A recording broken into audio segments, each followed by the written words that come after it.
Will that controversy over President Obama's immigration executive actions lead to another government shutdown? Joining us for a fair and balanced debate are Democratic strategist Chuck Rocha and Ford O'Connell, who is a former advisor to the McCain-Palin campaign. Gentlemen, thanks very much for joining us. Government shutdown or not?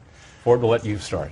You know what's going to happen here right now on Twitter? For the people watching this, I'm going to be called a turncoat rhino. There is no way the Republicans should shut down the government over this. I do think that President Obama had an unprecedented power grab by basically providing amnesty to 5 million people, but at the end of the day, 68% of Americans oppose a government shutdown over this issue. And frankly, we don't have the numbers in Congress to go toe-to-toe with the president on the issue. What we're going to have to do is fund the government, and then when we seat the new Congress in January, then we're going to have to send a bill up there to restrict funding for immigration, because right now they want to play a political game and pin the tail on us.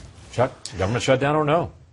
I spent my youth working in a factory, and we want to get the boss's attention. We'd call it shut her down. We'd shut down the machine. And we shut down the machine, people come running because the machine stopped running. That machine is this government. There's a calculated risk that comes with that shutdown, though, and that's what the American people need to realize. And if the Republicans feel like this is a big enough ploy, they should try to shut it down. And it would be the biggest gift that we've gotten prior to Christmas, us Democrats. See what he's doing, though? He's trying to goad us into doing it. And that's exactly what President Obama and Harry Reid are trying to do. They suffered a disastrous midterm election. They want to change the narrative. They want to make voters fearful of Republicans, and they want to curry favor with Hispanics. Make a really good point. If you look back at the poll numbers for Republicans during the last government shutdown, and I believe we have those numbers right here, it was pretty disastrous. Britt Hume said on Fox News Sunday just a couple of weeks ago that the Republicans always take the fall for a government shutdown. And look at this, in October of 2013, the Republicans' favorable rating only 30%.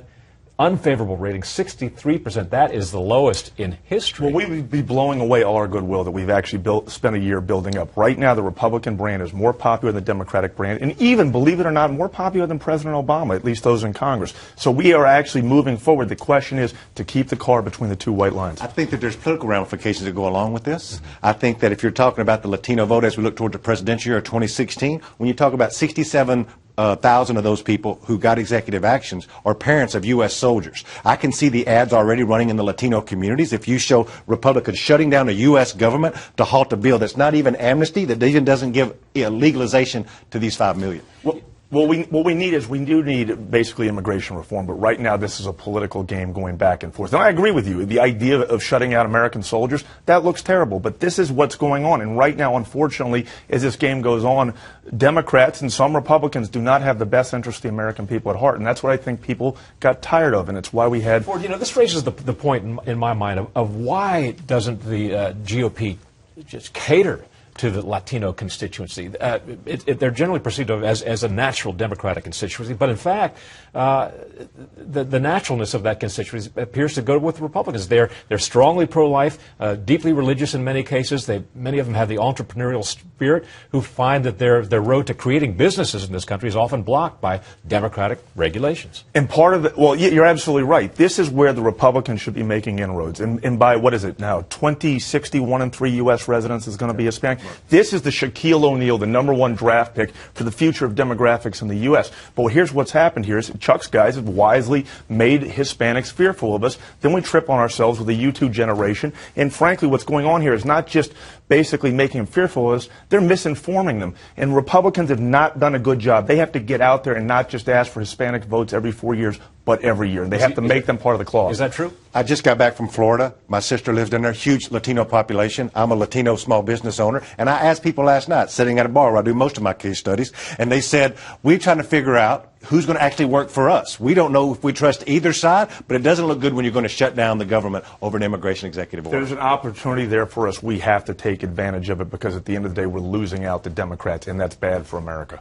Just to delve deeply into the weeds momentarily and shortly, there's now talk of this cromnibus spending bill, which would combine a short-term resolution by which immigration funding would be set aside and then pass a long-term spending bill for other matters in the government. Well, what's going to happen here is that if you pass these two bills, okay, one to fund the government until basically September of 2015, President Obama is going to approve that.